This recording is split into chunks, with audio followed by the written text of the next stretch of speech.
बिस्मिल्लाहिर्रहमानिर्रहीम। अस्सलाम वालेकुम दोस्तों, मैं उस्मान अली और आज की वीडियो के अंदर हम बात करेंगे बेनामी ट्रांजैक्शन से मुतल्लिक़ कि अगर कोई बेनामी ट्रांजैक्शन है तो इसके ऊपर क्या सज़ा हो सकती है और बेनामी ट्रांजैक्शन क्या है और किन सूरतों के अंदर इसकी ज़रूरत पड़ती है। और अगर ऑलरेडी जो है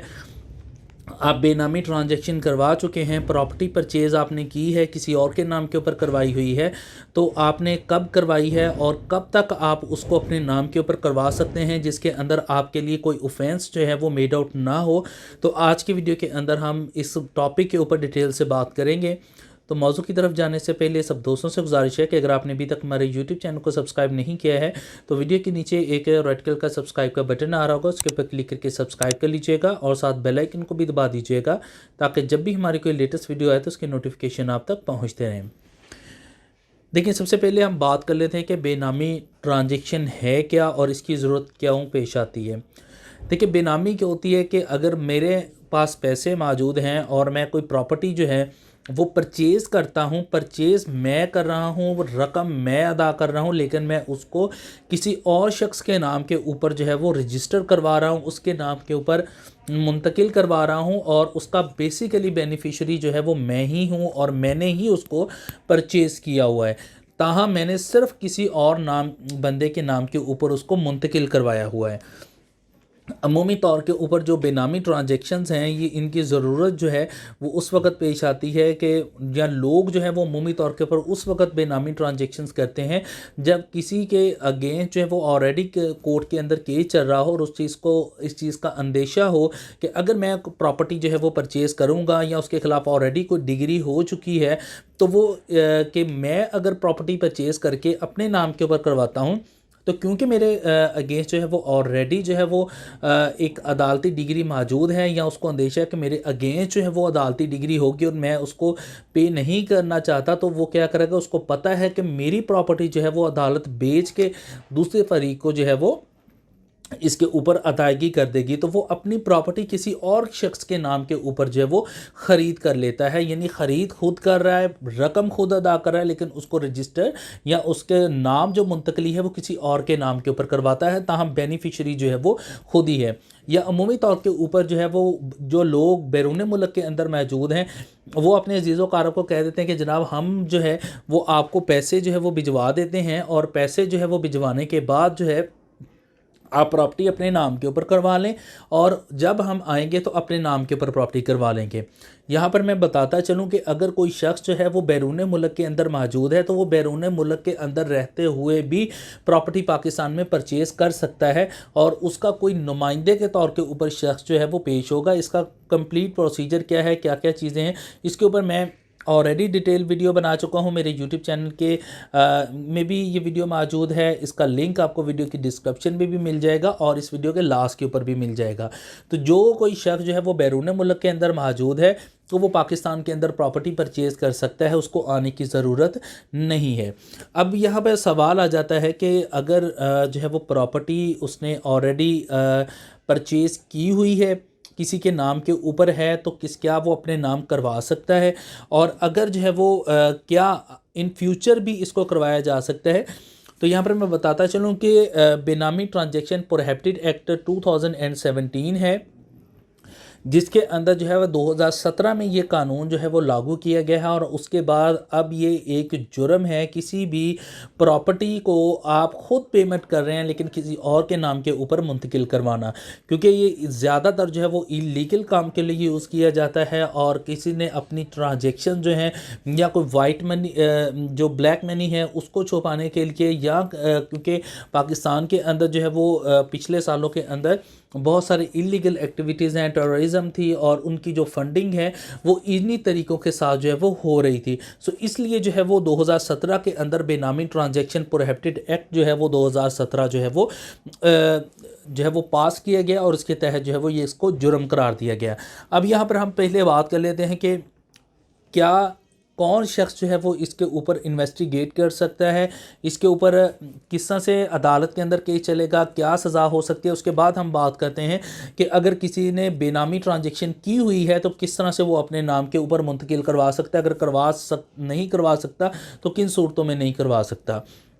सबसे पहले हम बात करते चलें तो इसके लिए जो है वो एडजुडिकेटिंग अथॉरिटी जो है वो इसी एक्ट के तहत जो है वो इस्टेब्लिश की जाती है। और वो अगर इटसेल्फ जो है वो उनको कहीं पर भी डिटरमिन होता है कि कोई प्रॉपर्टी है जो कि बेनामी ट्रांजैक्शन है और के ज़रिए जो है वो हासिल की गई है, वो किसी और के नाम के ऊपर जो है वो रजिस्टर्ड है, ताहम बेनिफिशरी उसका और है और उसमें ट्रांजैक्शन जो की गई हैं वो भी बेनिफिशरी ने ही की हैं। तो इसके लिए ये अथॉरिटी जो है वो 90 डेज़ के अंदर अंदर जो है वो 90 डेज़ का नोटिस जो है वो पार्टीज़ को भेजेगी। जो भी इसके अंदर ऑनर है इस वक्त करंटली तौर के ऊपर, इसके अलावा जो बेनामी मालक है उसको जो है वो नोटिस भेजेगी कि आपने एक इलीगली तौर के ऊपर एक प्रॉपर्टी को बाय किया हुआ है जिसके बेनिफिशरी आप हैं, बेनिफिट्स आप हासिल कर रहे हैं, लेकिन ये इसको किसी और के नाम के ऊपर रखा हुआ है। इसके लिए जो है वो सफिशेंट जो भी उनके पास मटेरियल है उनका बारे में जो विक्टिम है या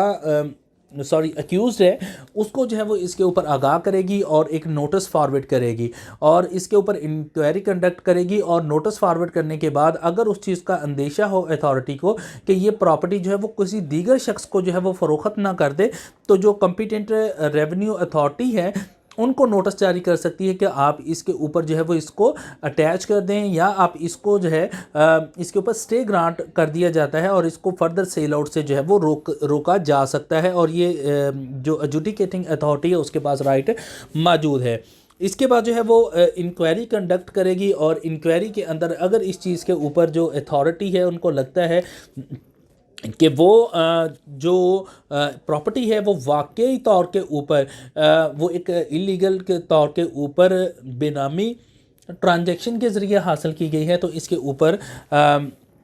उस प्रॉपर्टी को जो है वो अटैच कर सकती है। बस सरकार की बहक सरकार जो है वो उसको ज़ब्त कर सकती है और इसको जो फेडरल ट्राइब्यूनल है उनका केस जो है वो वहाँ पर फॉरवर्ड कर देगी। अगर कोई शख्स है जो विक्टिम है, अथॉरिटी जो एडजुडिकेटिंग अथॉरिटी है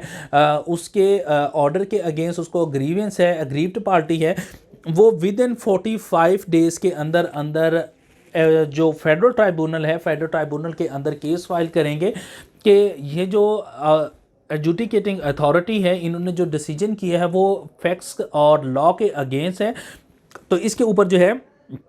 जो फेडरल ट्राइब्यूनल है वो इसके ऊपर एडजुडिकेटिंग जो अथॉरिटी है उनको भी नोटिस जारी करेगा और दोनों पार्टीज़ को सुनेगा और उसमें अगर इसको फर्दर जो है वो ट्रायल की तरफ जो है वो लेके जाएगा। अगर उसके अंदर वाकई कोई इलीगैलिटी मौजूद हुई तो इसके अंदर जो फेडरल ट्राइब्यूनल है, फेडरल ट्राइब्यूनल के पास इख्तियार मौजूद है कि वो उसको मनसूख कर सकती है। और अगर एडजुडिकेटिंग अथॉरिटी जो है उसने जो अग्रीव्ड पार्टी है या जिस शख्स जो है वो बेनामी ट्रांजैक्शन की है उसके अगेंस्ट जो है वो सफिशेंट उसके पास मटेरियल मौजूद है, तो इसके ऊपर जो फेडरल ट्राइब्यूनल है केस वहाँ पे रेफ़र करेगा फर्दर सज़ा के लिए। तो इसके ऊपर भी जो है वो जो फेडरल ट्राइब्यूनल है जो कि इसी एक्ट के तहत जो है वो कायम होगा तो वो इसको एडजुडिकेट कर सकता है, इस मैटर को देख सकता है। अगर जो है जो भी अग्रीव्ड पार्टी है अगर उसके अगेंस्ट फैसला आता है और जो कि फेडरल ट्राइब्यूनल के अंदर किया जाता है तो उसके पास दोनों पार्टीज़ के पास जो भी पार्टी को किसी भी डिसीजन के ऊपर एतराज़ात हैं तो वो इसके ख़िलाफ़ जो है वो अपील जो है विद इन 60 डेज़ के अंदर अंदर हाई कोर्ट के अंदर कर सकता है और हाई कोर्ट के अंदर मिनिमम जो है वो 2 जजेस जो हैं अपील को सुनेंगे। इसके अंदर हम अगर सज़ा की बात करें तो इसके अंदर कम अज़ कम जो है अगर ये चीज़ साबित हो जाती है कि ये एक बेनामी ट्रांजैक्शन की गई है और प्रॉपर्टी किसी और के नाम के ऊपर की गई है, ताहम बेनिफिशरी भी जो है वो कोई और शख्स है और पेमेंट भी उसने की है, तो इसमें कम अज़ कम जो है वो इसके 1 साल की सज़ा मौजूद है और ज़्यादा से ज़्यादा जो है वो इसके ऊपर 7 साल तक की जो है वो सज़ा हो सकती है। और इसके अलावा जो है वो 25% जो है वो फेयर प्रॉपर्टी जो है, जो प्रॉपर्टी का मार्केट वैल्यू है उस वैल्यू के मुताबिक जो है वो उस प्रॉपर्टी का 25% जो है वो जुर्माना होगा। और अगर कोई शख्स है वो झूठी इतला देता है सब कुछ जानते हुए तो इसके ऊपर जो है वो उसको कम से कम 6 माह और ज़्यादा से ज़्यादा जो है वो 10 साल तक की सज़ा हो सकती है। और इसके अलावा 10% जो है वो प्रॉपर्टी की जो मार्केट वैल्यू है, फेयर प्राइस है, उसके ऊपर जो है उसको फाइन भी होगा। ताहम अगर कोई जो एडजुडिकेटिंग अथॉरिटी है या कोई शख्स है वो नेक नीयती के साथ जो है वो कंप्लेन करता है तो इसके ऊपर जो है वो उसके अगेंस्ट किसी किस्म की कोई कार्रवाई नहीं होगी। अब इसके ऊपर हम बात कर लेते हैं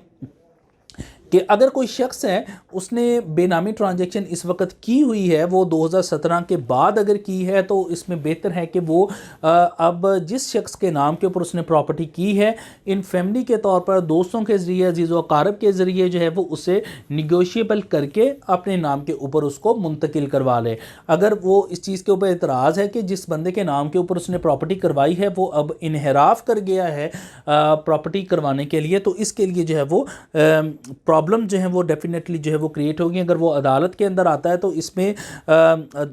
जो अंडर दी बेनामी ट्रांजैक्शन प्रोहिबिटेड एक्ट जो है, जो सिविल कोर्ट है उसके पास कोई इख्तियार नहीं है कि वो बेनामी ट्रांजैक्शन से रिलेटेड जो केसेस हैं उनको सुने, और उसके ऊपर कोई स्टे भी ग्रांट नहीं कर सकता। किसी भी जो एडजुडिकेटिंग अथॉरिटी है, ट्राइब्यूनल है, या इसका कोई भी एक्ट जो है इसके काम के अंदर कोई भी स्टे ग्रांट नहीं कर सकता है। तो सिविल कोर्ट की ज्यूरिसडिक्शन जो है वो उसके अंदर ख़त्म कर दी गई है। तो अगर कोई बंदा जाता है तो ये तो इट्स सेल्फ एडमिट कर रहा है कि उसने बेनामी ट्रांजैक्शन की है, और अगर कोर्ट उसको रेफ़र कर देती है आगे जो है वो एडजुडिकेटिंग अथॉरिटी को, तो इसके ऊपर डेफिनेटली उसके लिए प्रॉब्लम क्रिएट होंगी। तो अगर जो है वो पहले कर चुका है और 2017 से पहले उसने प्रॉपर्टी है उसको